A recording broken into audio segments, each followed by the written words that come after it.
कहानी के शुरू में हम एक बूढ़े आदमी को देखते हैं जिसको अपने घर के ऊपर वाले कमरे से कुछ आवाजें आती हैं। जब ये देखने जाता है तो वहाँ पर कुछ भी नहीं था, पर हाँ उधर एक खिलौना था जो खुद से घूम रहा था। वो बूढ़ा आदमी जब वहाँ पर गौर से देखता है तो उधर उसे किसी का साया दिखाई देता है, जिसे देखने के लिए वो उस पर चादर डाल देता है, पर उसे कुछ भी नजर नहीं आता। लेकिन कुछ ही देर बाद वो साया उसके सामने आ जाता है, जिसे देखकर बूढ़ा आदमी बहुत ज्यादा डर गया था और वो चादर में छुपा साया उस पर हमला करके उसे मार देता है। फिर हमें कुछ सालों के बाद का सीन दिखाया जाता है। हम एक कपल को देखते हैं। एलिसन अपने बचपन के घर में अपने हस्बैंड के साथ रहने के लिए आई थी। एलिसन अपने डैड की मौत के बाद पहली बार अपने घर में आई थी। उसे अपने पुराने घर में आकर बहुत अच्छा लग रहा था। उसकी पुरानी यादें ताज़ा हो गई थी। उसका हस्बैंड रिचर्ड उससे कहता है कि अगर तुम्हें यहाँ पर रहना अच्छा नहीं लग रहा तो हम शहर में भी शिफ्ट हो सकते हैं, क्योंकि ये घर शहर से बहुत दूर था। एलिसन का एक बेटा भी था। रात को एलिसन को अजीबोगरीब सपने आ रहे थे, जिस वजह से वो स्लीप पैरालिसिस में चली गई थी। मतलब वो नींद में तो नहीं थी, पर वो अपने जिस्म को भी नहीं हिला पा रही थी। असल में ये उसकी बचपन की बीमारी थी। उसका हस्बैंड उसे शांत करता है। बचपन में उसके डैड उसे इस बीमारी से निकाला करते थे। एलिसन को ये बात समझ नहीं आई थी कि ये उसकी कोई बीमारी है या उसके साथ कुछ वाकई अजीब है, क्योंकि जब भी वो ऐसी हालत में होती थी तो एक औरत उसको दूर खड़ी दिखाई देती थी जो सिर्फ उसी को देखती रहती थी। बचपन में भी उसके साथ बिल्कुल ऐसा ही होता था। उसके डैड उसको समझाते थे कि इसमें कुछ हकीकत नहीं है,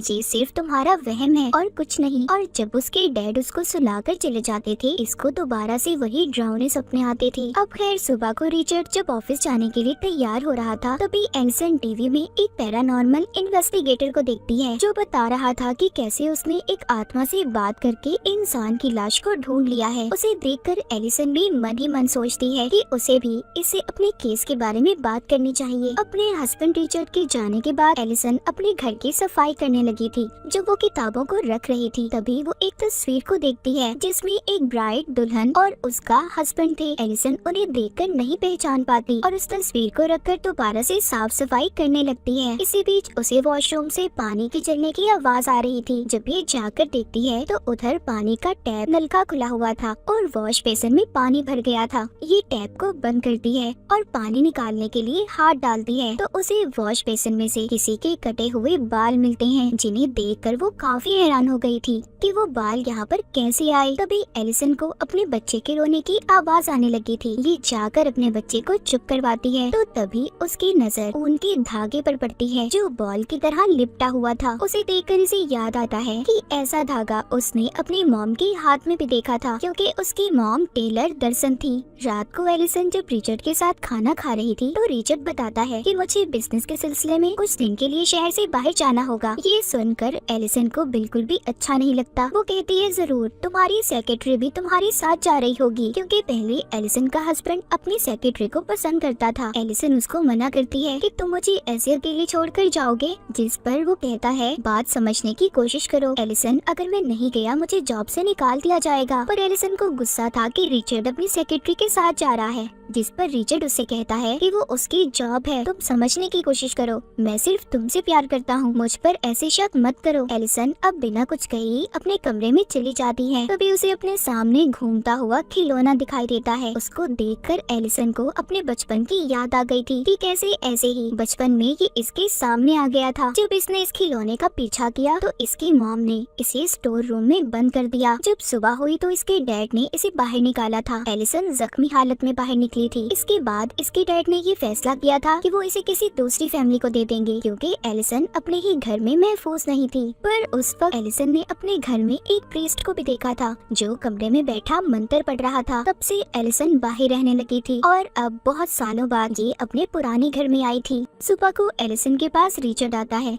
और अपनी रात के बर्ताव पर माफी मांगता है और एलिसन को समझाता है। कहता है देखो समझो, ये बिजनेस ट्रिप मेरे लिए बहुत जरूरी है। एलिसन भी उसकी बात को मान गई थी और उसे जाने देती है। जिसके बाद हम रिचर्ड को उसके ऑफिस में देखते हैं जो मीटिंग में अपनी ही सेक्रेटरी को देख रहा था। उधर घर में एलिसन बिल्कुल अकेली थी। वो रात को किताब पढ़ रही थी। अचानक से लाइट बंद हो जाती है। जब ये लाइट को ठीक करने जाती है तो उधर इसे अपने डैड का साया दिखाई देता है, जिसे देखकर एलिसन काफी डर गई थी और जल्दी से लाइट को ठीक करके चला देती है, पर वहाँ पर कोई भी नहीं था। जिसके बाद ये जल्दी से अपने बच्चे के पास जाती है, जिसको ये सही सलामत देखकर सुकून का सांस लेती है और फिर सोने चली जाती है। तभी थोड़ी देर बाद जब एलिसन की आंख खुलती है तो वो ये महसूस करती है कि अभी भी वो स्लीप पैरालिसिस में है। उसी वक्त उसी वॉकी टॉकी पर अपने बच्चे के कमरे में से आवाज आती है, जिसमें कोई कह रहा था कि वो उसके बच्चे को अपने साथ ले जाएगी। ये सुनकर एलिसन काफी डर गई थी। जब वो ठीक होती है तो अपने बच्चे के कमरे में जाती है और फिर रिचर्ड को कॉल करके इसके बारे में बताती है। रिचर्ड सुनकर कहता है कि ये तुम्हारा कोई वहम होगा, क्योंकि अक्सर तुम्हें डरावने सपने आते रहते हैं। रिलैक्स रहो और दवाई खाकर सो जाओ। रिचर्ड अभी भी अपनी सेक्रेटरी के साथ था। उधर अब रात को दोबारा से एलिसन को अपने ऊपर वाले कमरे से आवाज आती है और ये वही कमरा था जो हमने कहानी के शुरू में देखा था। मतलब यहाँ पर कुछ ना कुछ तो जरूर था। इसको यहाँ से एक पुरानी टेप भी मिलती है जिसको इसके डैड ने रिकॉर्ड किया था। एलिसन उसको लगाकर देखने लगी थी। ये उस वीडियो में देखती है कि वो अपने मॉम डैड के साथ जंगल में पिकनिक मनाने गई थी,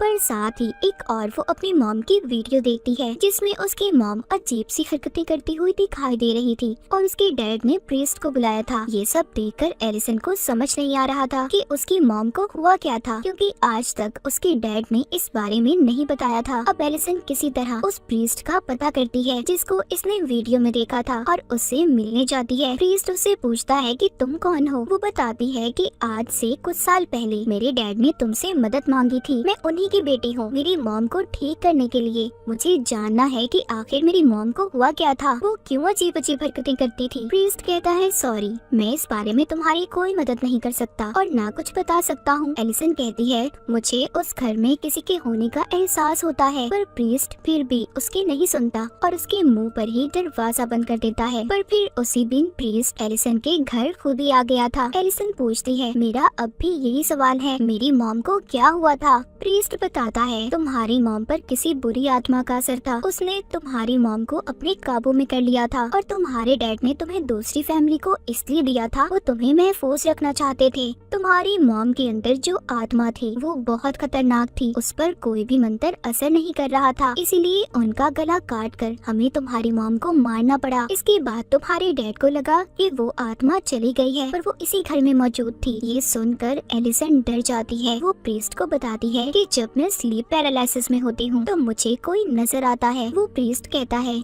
ये तुम्हारा कोई वहम नहीं है, बल्कि ये हकीकत है, क्योंकि वही आत्मा अभी भी यहाँ पर मौजूद है जो इस घर से जाना नहीं चाहती। एलिसन पूछती है आखिर उस आत्मा को हमसे चाहिए क्या। प्रीस्ट बताता है कि तुम्हारी नाना की शादी के फौरन बाद ही उनकी वाइफ गायब हो गई थी। फिर उन्होंने दूसरी शादी कर ली जिससे उनके पास 2 बच्चे थे, पर उनमें से सिर्फ तुम्हारी मॉम ही बची थी। जो दूसरी उनकी बहन थी यानी कि तुम्हारी आंटी, उनको वो आत्मा अपने साथ ले गई और वो आत्मा कोई और नहीं बल्कि तुम्हारी पहली नानी है जो अपने बच्चे को लेने आती है। प्रीस्ट किस बच्चे की बात कर रहा था ये हमें कहानी में आगे जाकर पता चलेगा। एलिसन को तभी प्रीस्ट के पीछे वही आत्मा नजर आती है जिससे वो डर कर उठ जाती है। वो प्रीस्ट से पूछती है इस आत्मा को यहाँ से कैसे बाहर निकाला जा सकता है। वो बताता है कि इसके लिए उसकी सभी चीजें जो उससे जुड़ी हुई हैं हमें उन्हें जलाना होगा। तभी वहाँ पर रिचर्ड भी आ गया था जो इन दोनों की बातों को सुन लेता है और उसे बेहद गुस्सा आता है। वो प्रीस्ट को जाने का कहता है क्योंकि रिचर्ड इन सब बातों पर यकीन नहीं करता था। उसे लग रहा था कि प्रीस्ट एलिसन को झूठी बातों में फंसा रहा है। इसके बाद प्रीस्ट उसके घर से चला गया था। तभी रास्ते में अचानक से उसकी गाड़ी बंद हो जाती है और उसके सामने वही आत्मा आ जाती है जो ब्राइड बनी हुई थी। ये वही ब्राइड दुल्हन थी जिसकी तस्वीर एलिसन ने भी देखी थी। असल में वो यहाँ पर आकर प्रीस्ट को डराना चाहती थी।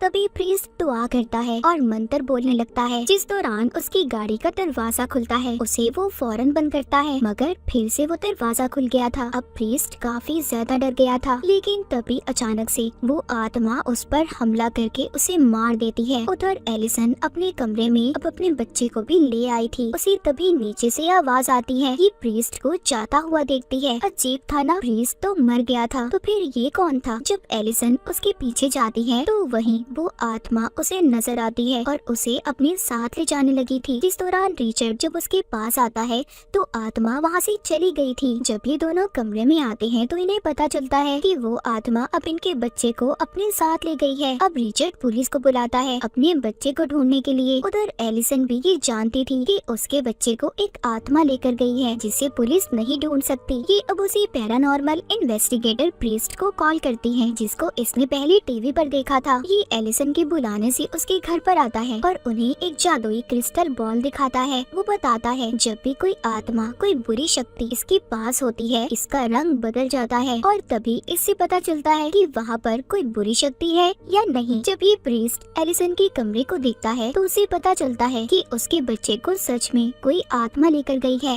ये एलिसन को कहता है कि अगर तुम अपने बच्चे को वापस लाना चाहती हो तो तुम्हें उस आत्मा की दुनिया में जाना होगा, जिसके लिए एलिसन मान गई थी। रात को ही एलिसन के कमरे में मोमबत्तियां जलाकर अपना जादू शुरू करता है। जब प्रीस्ट आंखें खोलता है तो खुद को दूसरी दुनिया में पाता है, जहाँ पर इसको वही आत्मा दिखाई देती है। उसके हाथ में एलिसन का बच्चा था। प्रीस्ट उस आत्मा से कहता है, देखो इस बच्चे को अगर तुमने वापस ना किया तो अच्छा नहीं होगा। पर अचानक से आत्मा गायब हो गई थी और प्रीस्ट दीवार पर एक शैतानी निशान को देखता है। असल दुनिया में प्रीस्ट आकर बताता है वो आत्मा तुम्हारी पहली नानी है जो डेमंस की पूजा किया करती थी। इसीलिए एक दिन डेमन ने अपनी दुनिया से आकर उन्हें अपने काबू में कर लिया और जब ये बात तुम्हारे नाना को पता चली तो उन्होंने इसी घर में अपनी बीवी को जिंदा दफन करके मार दिया, जिस बात का बदला उनकी बीवी और वो डेमन मिलकर ले रहे हैं। जैसे वो पहले तुम्हारी मॉम की बहन को उठाकर ले गए थे, बिल्कुल ऐसे ही वो तुम्हारे बच्चे को उठाकर ले गए हैं। एलिसन कहती है कि आखिर वो बच्चों को क्यों ले जाती है। प्रीस्ट बताता है कि जब तुम्हारे नाना ने अपनी बीवी को जिंदा दफनाया तो वो माँ बनने वाली थी और इसी बात का बदला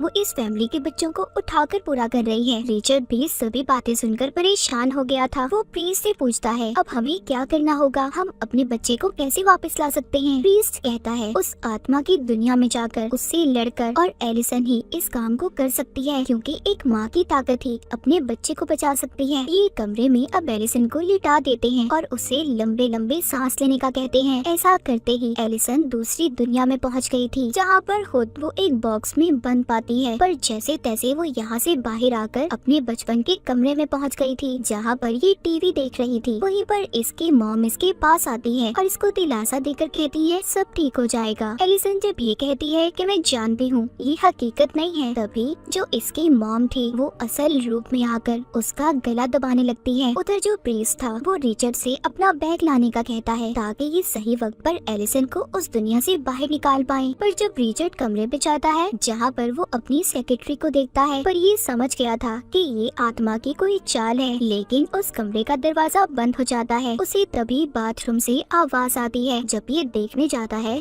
उधर आत्मा ने इसको अपने काबू में कर लिया था। उधर दूसरी दुनिया में एलिसन अपने नाना को देखती है जो रो रहे थे। उसको अपनी असल नानी भी दिखाई देती है जो अपना गला काट लेती है। इधर असल दुनिया में प्रीस्ट रिचर्ड का इंतजार कर रहा था, पर जब वो नहीं आता तो वो खुद ही अब ऊपर जाता है। जब कमरा खोलता है उधर सब अजीब था। रिचर्ड भी उस आत्मा के कब्जे में था। ये जल्दी से अपना बैग लेता है और दरवाजा बंद करके एलिसन के पास जाता है। अपनी चीजें निकालकर जादू करके आत्मा को एलिसन से दूर रहने का कहता है। इससे वो आत्मा उससे दूर तो हो गई थी। उधर आत्मा की दुनिया में एलिसन अपने नाना की पहली वाइफ को देखती है, यानी कि उसी आत्मा को जो अब तक इनके पीछे पड़ी थी। फिर एलिसन को अपने डैड मिलते हैं जो कह रहे थे इधर ही रुक जाओ, पर एलिसन कहती है नहीं, मैं यहाँ पर सिर्फ अपने बेटे को लेने आई हूँ। उसके डैड इसको आगे का रास्ता बताते हैं और कहते हैं अपना ख्याल रखना। जब ये आगे जाती है तो अपने नाना को देखती है जो अपनी वाइफ को ले जा रहे थे और कब्र खोदकर उसे दफना देते हैं। इसकी नानी कह रही थी कि मैं माँ बनने वाली हूँ, मुझे मत मारो, पर वो उसको दफना देते हैं। जब एलिसन ये देखती है तो सोचती है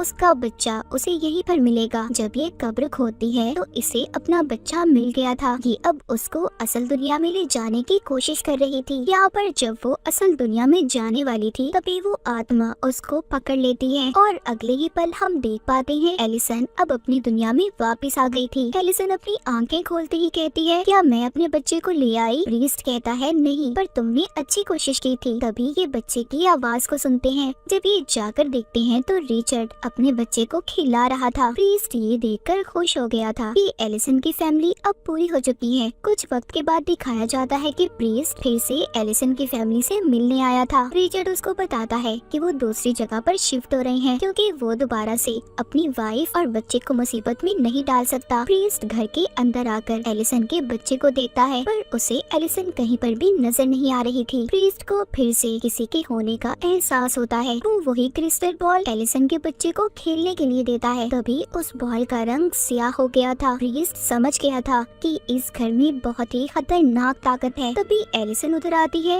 और प्रीस्ट को कहती है वेलकम है तुम्हारा। उस पर हमला करके उसे मार देती है। जिसके बाद जब रिचर्ड घर में आता है तो वो प्रीस्ट की लाश को देखता है। उसे अपने बेसमेंट से आवाजें भी आ रही थी। जब भी वहाँ पर जाकर देखता है तो डीमन के हाथ में उसका बच्चा था और एलिसन पीछे से आकर इस पर हमला करके इसे मार देती है। असल में उस आत्मा ने एलिसन पर अपना कंट्रोल कब्जा कर लिया था और कोई भी इस घर से ना जा पाए, इसीलिए एलिसन के अंदर आकर सबको मार रही थी। अब आगे एलिसन और उसके बच्चे के साथ ये डेड ब्राइड क्या करेगी और इसी सस्पेंस के साथ ये कहानी यहीं पर खत्म हो जाती है।